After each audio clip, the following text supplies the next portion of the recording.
নমস্কার বন্ধুরা, খুব সংক্ষেপে আমরা দেখে নেব বিজেপির ঘোষিত প্রার্থী তালিকা।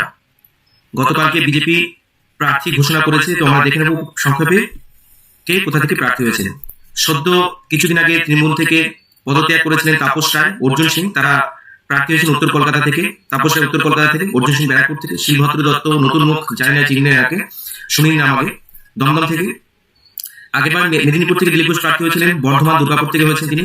অসীম সরকার হয়েছেন বর্ধমান পূর্ব বর্ধমান থেকে। অগ্নিমিত্রা পাল হয়েছেন মেদিনীপুর থেকে, দিলীপ ঘোষের জায়গায় এবার অগ্নিমিত্রা পাল মেদিনীপুর থেকে দাঁড়িয়েছেন। কার্তিক পাল হয়েছেন রায়গঞ্জ থেকে।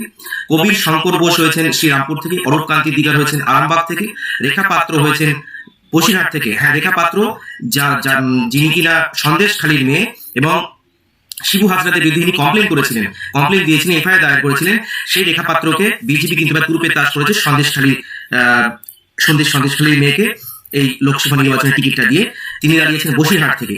এখানে তিনি হাড্ডাহাড্ডি লড়াই দেবেন বলে মনে হচ্ছে। অভিজিৎ গঙ্গোপাধ্যায়, যেমন আপনারা সকলে জানতেন, তমলুক থেকে তিনি দাঁড়াচ্ছেন। স্বপন মজুমদার বারাসাত থেকে। অমৃতা রায় কৃষ্ণনগর থেকে।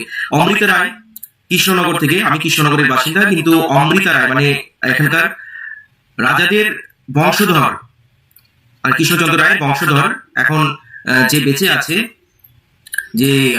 বেঁচে আছে তার ওয়াইফ সম্ভবত অমৃতা রায়, তাকে প্রার্থী করা হয়েছে। এবং আগের দিনকে দেখছিলাম যে রানী রাজমাতা অমৃতা রায় কে করা হয়েছে। তবে ইনার কিন্তু কৃষ্ণনগরে অতটা ইনার কিন্তু যে পপুলারিটি আছে সেরকম কিন্তু নয়। কৃষ্ণনগর সঙ্গে ইনার কতটা মানে পপুলারিটি আছে অন্তত আমার জানা নেই। তবুও যাই হোক, এনাকে প্রার্থী করা হয়েছে, কিন্তু যেভাবে তৃণমূলের দুর্নীতি চারিদিকে চলছে তাতে সম্ভবত সবাই বিজেপির দিকে ভোট দেবে, অমৃতা রায়ের দিকে প্রার্থী যেই হোক না কেন। জলপাইগুড়ি থেকে দাঁড়িয়েছেন জয়ন্ত রায়। রাজু বিস্তা দার্জিলিং এর থেকে দাঁড়িয়েছেন, এর আগে টিকিট পেয়েছিলেন রাজু বিস্তা, আবারও টিকিট পেয়েছেন রাজু বিস্তা। ধনঞ্জয় ঘোষ জঙ্গিপুর থেকে। অশোক পুরকায়েত মথুরাপুর থেকে। উদয় অরুণ পাল চৌধুরী উলুবেড়িয়া থেকে। দেবশ্রী চৌধুরী দক্ষিণ কলকাতা থেকে। এই হচ্ছে 19 জনের তালিকা বিজেপি প্রকাশ করেছে। আগেরবার 20 জনের 19 জন, টোটাল 39 জনের তালিকা বিজেপি প্রকাশ করেছে। কিন্তু এখনো পর্যন্ত তিনটি জায়গার প্রার্থী বাকি। অভিষেক বন্দ্যোপাধ্যায় যেখানে দাঁড়িয়েছেন মানে ডায়মন্ড হারবারের প্রার্থী দেওয়ার নাম বাকি আছে।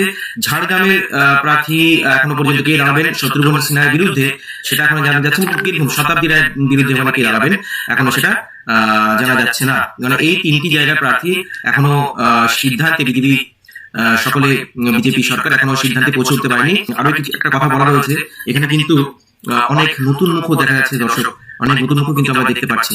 তো তার জন্য কিন্তু লড়াইটা বেশ বিজেপির জন্য বেশ টাফই হবে, কারণ টিএমসি সরকার সঙ্গে মানে শাসক দলের সঙ্গে লড়াইটা কিন্তু যেটা অত সহজ নয়। আমি এখানে যদিও যে কিছু জায়গায় দেখলাম খুবই ভালো সেখানে প্রার্থী দেওয়া হয়েছে, কিন্তু অনেক নতুন মুখ দেখতে পাচ্ছি যাদের নাম আগে শুনিনি। তো দেখা যাক, বাকি যে তিনটি জায়গায় প্রার্থী ঘোষণা করেনি বিজেপি, খুব হয়তো তাড়াতাড়ি ঘোষণা করবে। তো এই তো ছিল বিজেপির ঘোষিত প্রার্থী তালিকার নাম।